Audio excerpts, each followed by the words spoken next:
Assalamualaikum warahmatullahi wabarakatuh. Selamat datang di channel Rizky Story. Di video kali ini, kami akan menceritakan sebuah kisah yang menegangkan. Mengenai telur ular raksasa yang dicuri oleh seorang petani miskin di hutan larangan. Banyak bencana yang diakibatkan dari pencurian ini. Bagaimana kutukan ini bisa diakhiri? Simak cerita ini sampai akhir.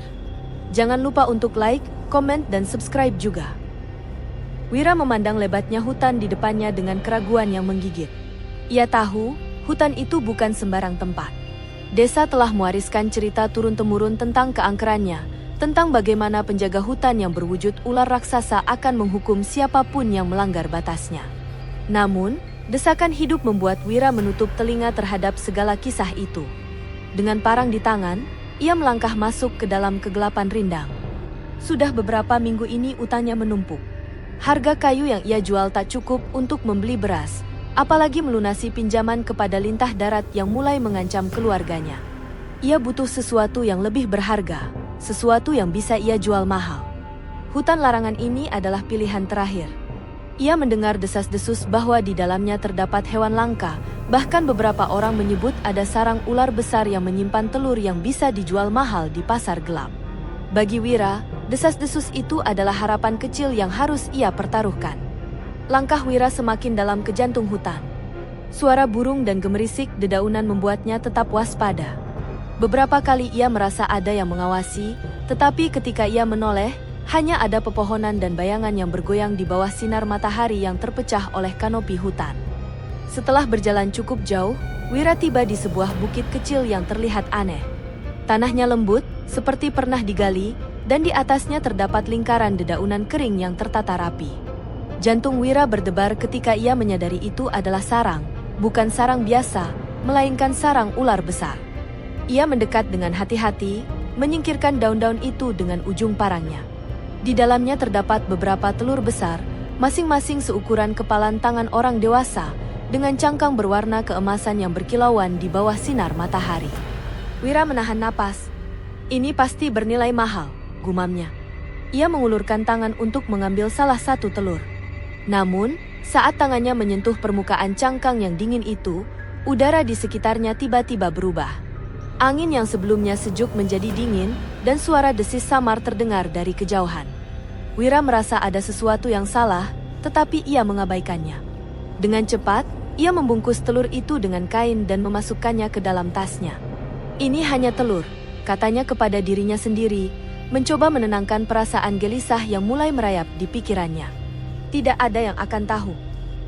Ketika Wira melangkah keluar dari sarang itu, ia merasakan sesuatu yang aneh. Suasana hutan menjadi terlalu sepi. Tidak ada suara burung, tidak ada gemerisik dedaunan yang biasanya menemani setiap langkahnya. Bahkan angin terasa berhenti. Tiba-tiba, dari sudut matanya, ia melihat sesuatu bergerak di antara pepohonan. Sebuah bayangan besar melintas cepat, tetapi ketika ia menoleh, tidak ada apa-apa di sana. Wira menggenggam paranya erat-erat, keringat dingin mengalir di pelipisnya. Ini hanya perasaanku, gumamnya. Namun, langkahnya semakin cepat, berharap bisa segera keluar dari hutan itu. Namun, tanda-tanda itu semakin nyata. Di sepanjang perjalanan pulang, ia menemukan jejak-jejak aneh di tanah, bekas sisik besar yang membentuk pola melingkar. Jejak itu baru, seolah-olah sesuatu yang besar sedang mengikutinya. Sesekali, ia mendengar suara desis pelan, tetapi setiap kali ia berhenti untuk mendengar lebih jelas, suara itu lenyap.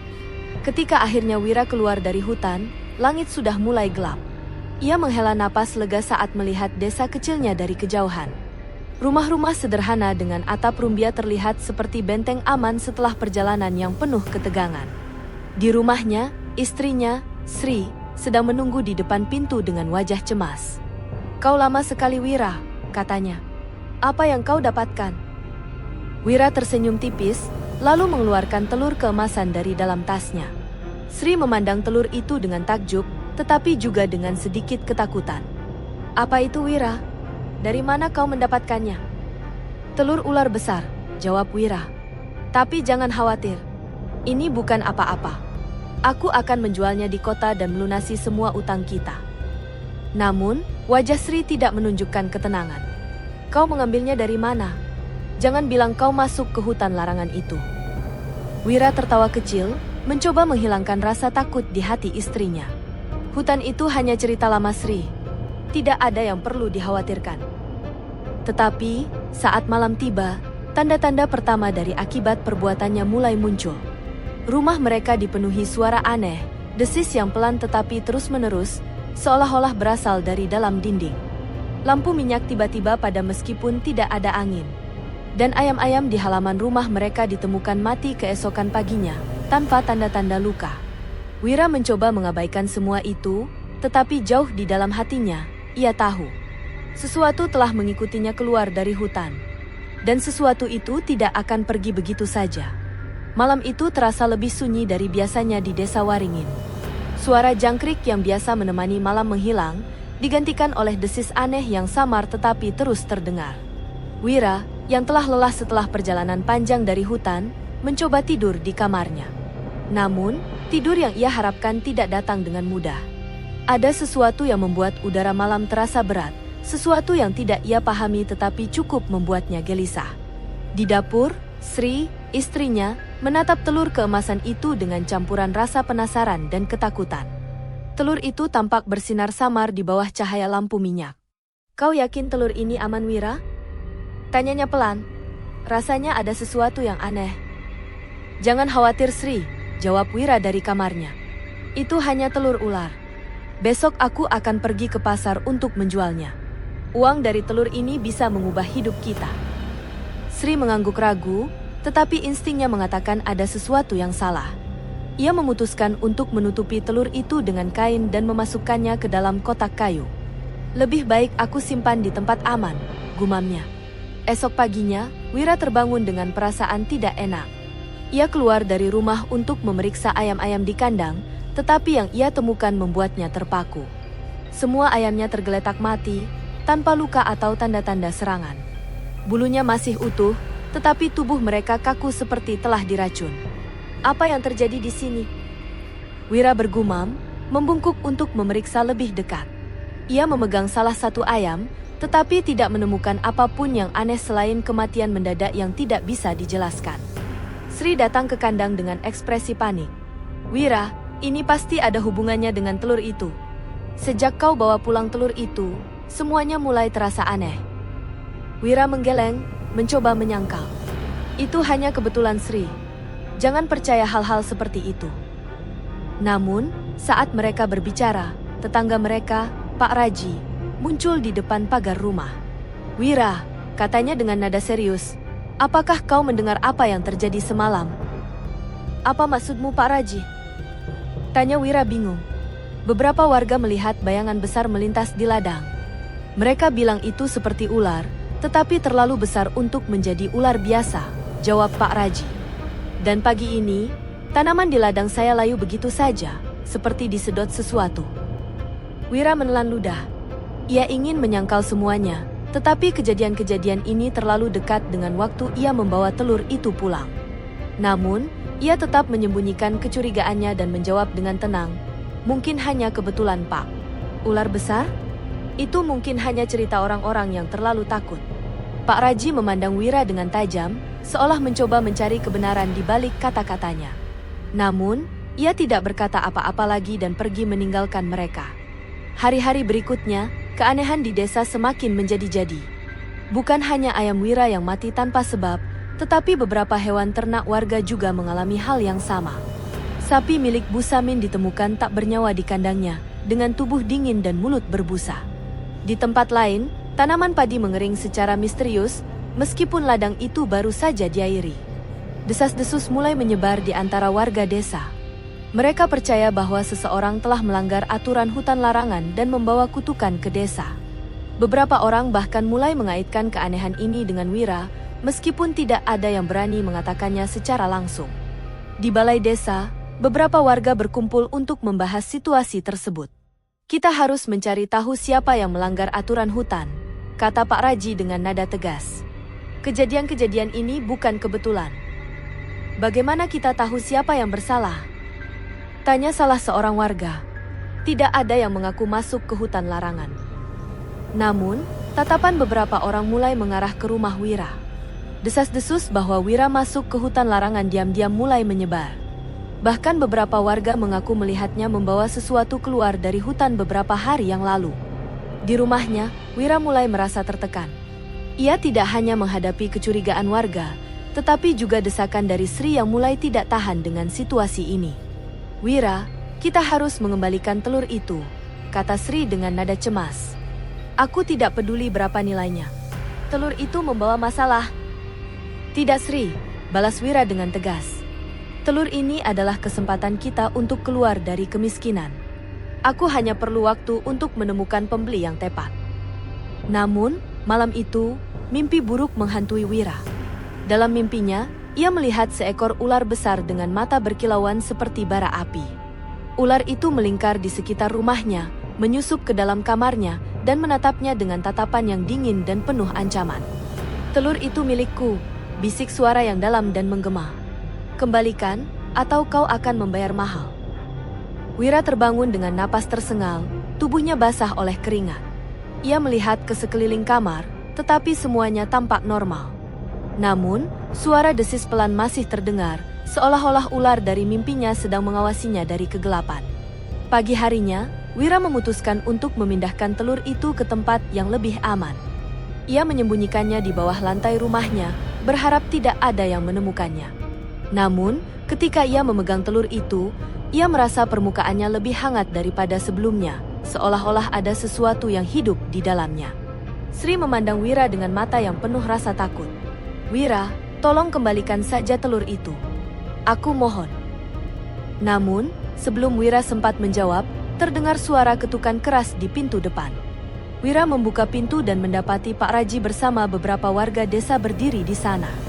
"Wira," kata Pak Raji dengan nada tegas, "kami perlu bicara." Wira berdiri di ambang pintu rumahnya, menatap wajah Pak Raji dan beberapa warga desa yang tampak serius. Tatapan mereka tajam, seolah-olah mencoba menembus rahasia yang selama ini Wira sembunyikan. Suasana terasa tegang, hanya suara angin yang menggoyangkan pohon di luar rumah yang mengisi kesunyian. "Kami ingin tahu apa yang sebenarnya terjadi, Wira," kata Pak Raji, membuka percakapan. "Keanehan di desa ini mulai terjadi sejak kau kembali dari hutan. Kami tahu kau masuk ke sana. Apa yang kau bawa pulang?" Wira merasakan dadanya sesak. Ia mencoba menenangkan dirinya, tetapi tatapan penuh kecurigaan dari warga membuatnya semakin sulit untuk berpikir jernih. "Aku tidak membawa apa-apa, Pak," jawabnya dengan suara pelan. "Aku hanya mencari kayu. Kalaupun ada yang aneh, itu pasti kebetulan." Pak Raji mendekat, menatap Wira dengan tajam. "Wira, ini bukan kebetulan. Ayam-ayam mati, ternak warga tergeletak tanpa sebab, dan ladang padi mengering begitu saja. Kami butuh kejujuranmu." Sri, yang berdiri di belakang Wira, tampak ketakutan. Ia menggenggam lengan suaminya, mencoba memberinya keberanian. "Pak Raji, Wira tidak mungkin membawa sesuatu yang berbahaya. Dia hanya mencari kayu untuk kebutuhan kami," ucapnya, meski suaranya bergetar. Namun, sebelum percakapan itu berlanjut, suara desis pelan tiba-tiba terdengar dari dalam rumah.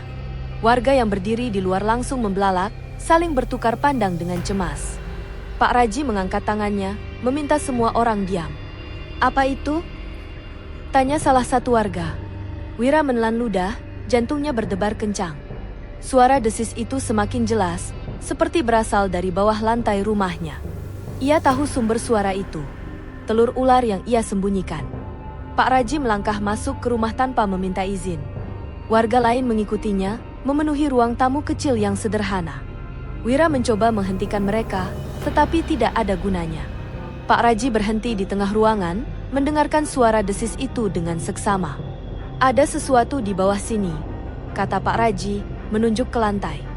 "Saya tidak tahu apa yang Anda maksud," jawab Wira, meski keringat dingin mulai mengalir di pelipisnya.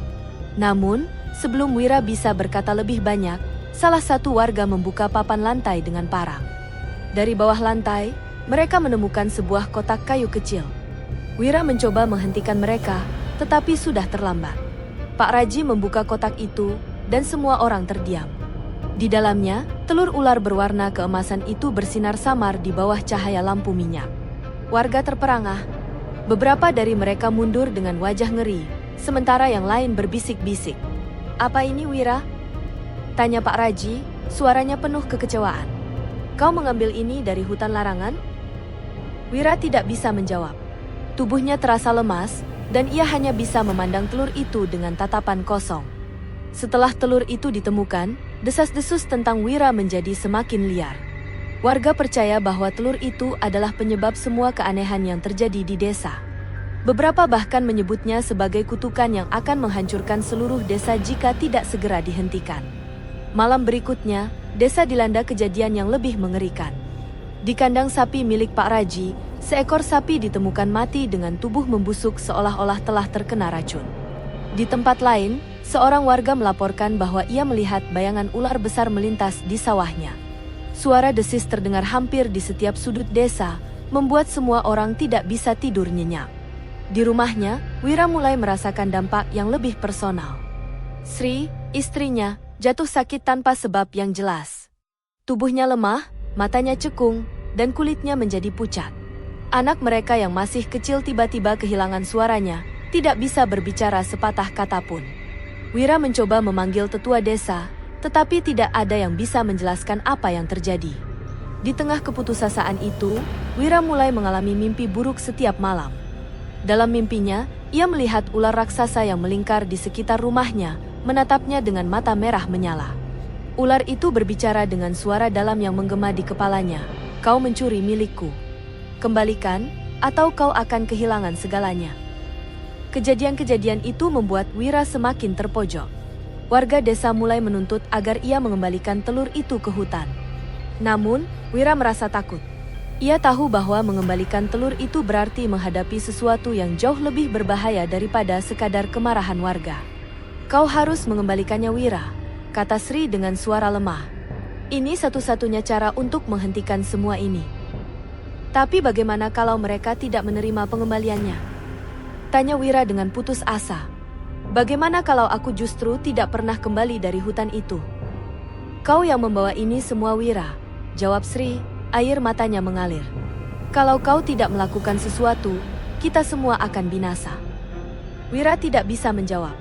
Ia tahu Sri benar, tetapi rasa takutnya terhadap penjaga hutan yang terus muncul dalam mimpinya membuatnya ragu untuk bertindak.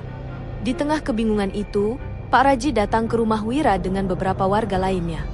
"Wira," katanya tegas, "kau harus mengembalikan telur itu sekarang juga. Ini bukan hanya tentang keluargamu. Ini tentang seluruh desa." Wira menatap mereka dengan wajah lesu. Ia tahu tidak ada lagi jalan untuk menghindar. Dengan berat hati, ia mengambil telur itu dari kotak kayu dan membungkusnya dengan kain. "Baik," katanya akhirnya. "Aku akan mengembalikannya." Wira memandang hutan lebat di depannya dengan hati yang berat. Di tangannya, ia membawa telur keemasan yang telah menjadi sumber malapetaka bagi desanya.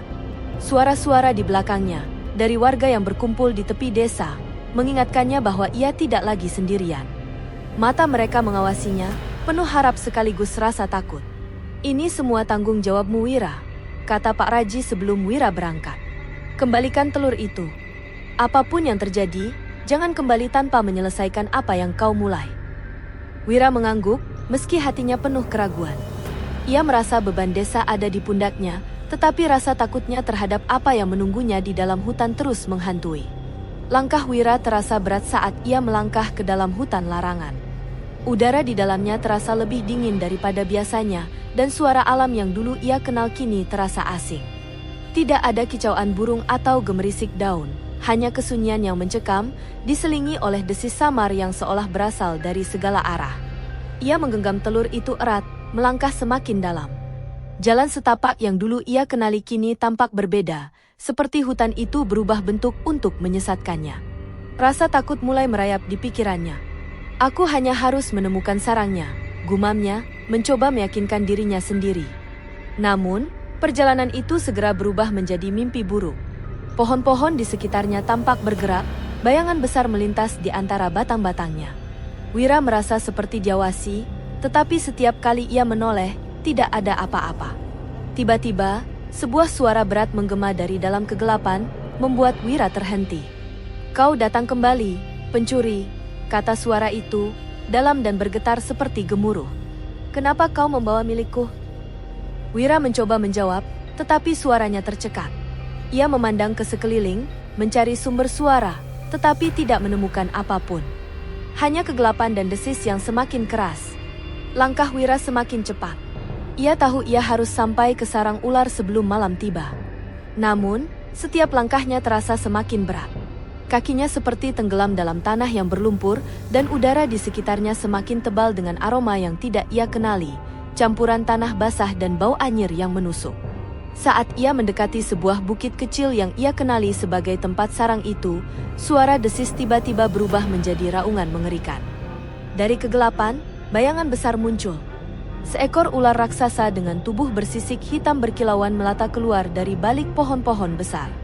Matanya merah menyala, menatap langsung ke arah Wira. Kenapa kau berani mencuri dari sarangku? Suara itu menggema lagi, kali ini berasal langsung dari makhluk itu. Wira terhuyung mundur, hampir menjatuhkan telur di tangannya. Aku tidak tahu, jawab Wira dengan suara gemetar. Aku hanya butuh sesuatu untuk keluargaku. Aku tidak tahu ini milikmu. Ular itu mendesis, suaranya seperti angin kencang yang berhembus di sela-sela pohon. Kebodohanmu telah menghancurkan keseimbangan. Kau membawa malapetaka ke desamu, dan sekarang kau ingin memperbaikinya? Wira mengangguk cepat. Aku datang untuk mengembalikannya. Tolong, terimalah telur ini kembali. Namun, ular itu tidak bergerak mendekat. Mengembalikan telur tidak cukup, katanya. Aku telah kehilangan kepercayaan pada manusia. Sekarang aku menuntut pengorbanan. Ular itu membuka mulutnya lebar-lebar, menunjukkan taring yang panjang dan meneteskan cairan hitam. Jika kau ingin menyelamatkan desamu, kau harus membuktikan dirimu. Hutan ini akan menilai apakah kau layak untuk bertahan. Sebelum Wira sempat bertanya apa maksudnya, tanah di bawah kakinya mulai bergetar. Dari sekelilingnya, akar-akar pohon bergerak seperti ular kecil, melilit kakinya dan menariknya ke bawah. Wira berteriak, mencoba melepaskan diri, tetapi akar-akar itu semakin kuat. Apa ini? Lepaskan aku! Teriaknya panik. Ular besar itu hanya menatapnya tanpa ekspresi. Jika kau tidak bisa melawan hutan ini, kau tidak layak hidup. Dengan perjuangan keras, Wira berhasil menarik kakinya dari lilitan akar. Ia meraih parang di pinggangnya dan mulai menebas akar-akar yang terus merambat ke arahnya. Namun, setiap kali ia memotong satu akar, dua akar baru muncul, membuatnya semakin terpojok. Di tengah perjuangannya, Wira mendengar suara kecil, seperti bisikan, berasal dari telur di tangannya. Suara itu tidak jelas, tetapi seolah-olah memberi arahan. Ke sarang, Wira segera memahami maksudnya. Ia tidak boleh berhenti di sini. Ia harus terus maju, meskipun akar-akar itu terus menyerangnya. Dengan kekuatan yang tersisa, Wira memotong akar-akar di sekitarnya dan berlari ke arah bukit kecil itu. Sarang ular semakin dekat, tetapi suara desis semakin keras, seperti ribuan ular kecil yang sedang marah. Akhirnya, Wira tiba di sarang itu. Ia meletakkan telur keemasan itu dengan hati-hati di tempatnya, berharap ini cukup untuk menghentikan semua keanehan ini. Aku mengembalikan milikmu. Serunya, napasnya tersengal. Tolong, biarkan desaku selamat. Ular besar itu melata mendekat, matanya menyala lebih terang. Ia menatap telur itu, lalu Wira, seolah-olah menimbang-nimbang. Kau mengembalikan apa yang kau curi, katanya. Tapi keseimbangan telah rusak. Aku tidak hanya menuntut telurku kembali. Aku menuntut sesuatu yang lebih besar. Apa yang kau inginkan? Tanya Wira, tubuhnya gemetar. Jiwamu, jawab ular itu dingin. Hanya itu yang cukup untuk menggantikan apa yang telah kau rusak. Wira berdiri terpaku di depan ular raksasa yang tubuhnya berkilauan seperti baja di bawah sinar rembulan. Kata-kata sang penjaga hutan menggema di kepalanya. Jiwamu. Tuntutan itu terlalu berat untuk ia terima. Tubuhnya gemetar, napasnya tersengal, tetapi ia tahu bahwa ia tidak punya pilihan lain. Keheningan hutan hanya mempertegas situasi mengerikan yang sedang ia hadapi. Aku tidak bisa, gumam Wira dengan suara gemetar. Jika aku menyerahkan jiwaku, siapa yang akan menjaga keluargaku? Siapa yang akan melindungi desaku? Penjaga hutan menatapnya dengan tatapan dingin, mata merahnya seperti menembus langsung ke dalam jiwa Wira. Juamu adalah harga untuk memperbaiki keseimbangan. Jika tidak, kau dan semua yang kau cintai akan binasa. Pilihan ada di tanganmu. Wira teringat Sri dan anaknya. Ia tahu kondisi mereka semakin memburuk. Sri sakit parah, dan anaknya yang masih kecil kini bisu. Warga desa juga mulai kehilangan kepercayaan padanya. Mereka menganggap Wira sebagai sumber dari semua malapetaka yang terjadi. Ia memikirkan kata-kata Pak Raji sebelum ia berangkat. Kembalikan telur itu, dan selamatkan desa. Namun, bagaimana ia bisa menyerahkan jiwanya? Ia takut pada kematian, takut pada apa yang menantinya di sisi lain kehidupan ini. Tapi di saat yang sama, ia tidak bisa membiarkan keluarganya menderita lebih jauh. Aku tidak bisa membiarkan ini berakhir seperti ini, gumam Wira pada dirinya sendiri. Harus ada cara lain. Dengan penuh keberanian, atau mungkin keputusasaan, Wira mencoba mencari cara untuk mengubah situasi. Ia mengambil parang yang tergantung di pinggangnya dan mengarahkannya ke penjaga hutan. Kalau kau ingin nyawaku, kau harus melawanku dulu, serunya, meski suaranya terdengar lebih kecil dari keberaniannya. Penjaga hutan mendesis panjang, seperti mengejek. Kau pikir keberanianmu akan mengubah sesuatu? Parangmu adalah mainan kecil di hadapanku. Wira tidak peduli. Ia berlari ke arah ular itu, mengayunkan parangnya dengan sekuat tenaga. Tetapi sebelum parang itu menyentuh sisik ular, sebuah kekuatan tak terlihat menghentikannya. Tubuhnya terlempar beberapa meter ke belakang, menghantam tanah dengan keras. Napasnya tercekik, rasa sakit menjalar ke seluruh tubuhnya.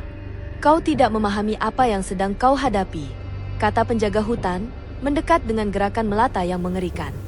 Aku memberimu kesempatan untuk memperbaiki kesalahanmu. Tetapi jika kau memilih melawan, kau akan kehilangan segalanya. Ketika Wira merasa tidak ada harapan lagi, suara kecil tiba-tiba terdengar di kepalanya. Itu adalah suara yang sama yang ia dengar saat melawan akar-akar di hutan tadi. Suara itu pelan tetapi jelas, seperti seorang anak yang berbisik, "Keseimbangan, bukan hanya jiwamu." Wira terkejut. Ia mencoba mencari sumber suara itu, tetapi tidak ada siapapun di sekitarnya kecuali penjaga hutan. "Siapa itu?" tanyanya dengan suara lemah. "Lihat ke dalam dirimu," jawab suara itu. "Kau tidak harus kehilangan nyawamu, tetapi kau harus memberikan sesuatu yang memiliki nilai besar." Wira terdiam, merenungkan kata-kata itu. Apa yang bisa ia berikan selain nyawanya? Apa yang lebih berharga dari itu? Penjaga hutan mendekat, tubuh raksasanya melingkar di sekitar Wira, seolah-olah siap menelan pria itu kapan saja. "Waktumu hampir habis, manusia. Apa keputusanmu?"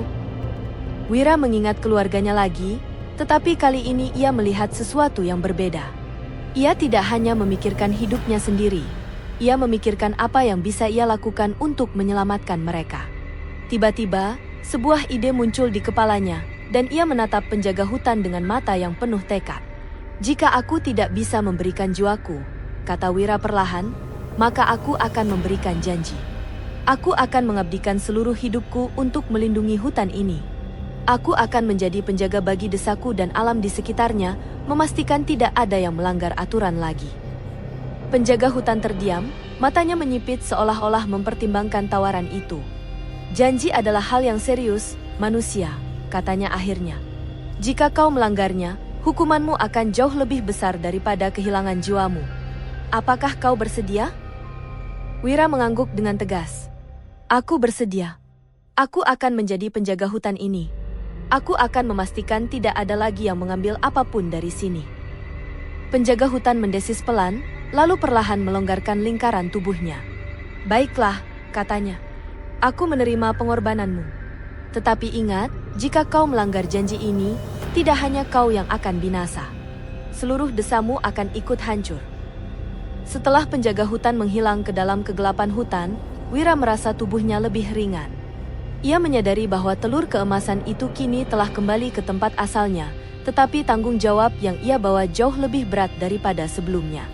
Ia berjalan kembali ke desa dengan langkah yang lambat.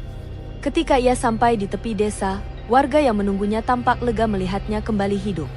Namun, mereka juga melihat perubahan di wajahnya, sebuah kesungguhan dan beban yang belum pernah mereka lihat sebelumnya. "Apa yang terjadi?" tanya Pak Raji. Wira menghela napas panjang. Telur itu telah kembali ke tempatnya. Dan aku telah membuat janji kepada penjaga hutan. Mulai sekarang, aku akan memastikan tidak ada lagi yang melanggar aturan. Warga terdiam, tetapi mereka tidak berani bertanya lebih jauh. Mereka tahu bahwa Wira telah mengambil tanggung jawab yang tidak seorang pun di desa itu ingin ambil. Malam itu, desa kembali tenang. Suara desis yang selama ini menghantui mereka menghilang, dan pagi harinya, ternak-ternak kembali hidup normal. Tanaman yang sebelumnya layu mulai pulih. Namun, Wira tahu, semua ini datang dengan harga yang harus ia bayar seumur hidupnya. Ia duduk di depan rumahnya, menatap hutan dengan pandangan penuh tekad. Dalam hatinya, ia berjanji bahwa tidak ada yang akan melanggar aturan hutan lagi. Tetapi ia juga tahu bahwa bayangan penjaga hutan akan selalu mengawasinya, memastikan bahwa janji itu tetap ditepati.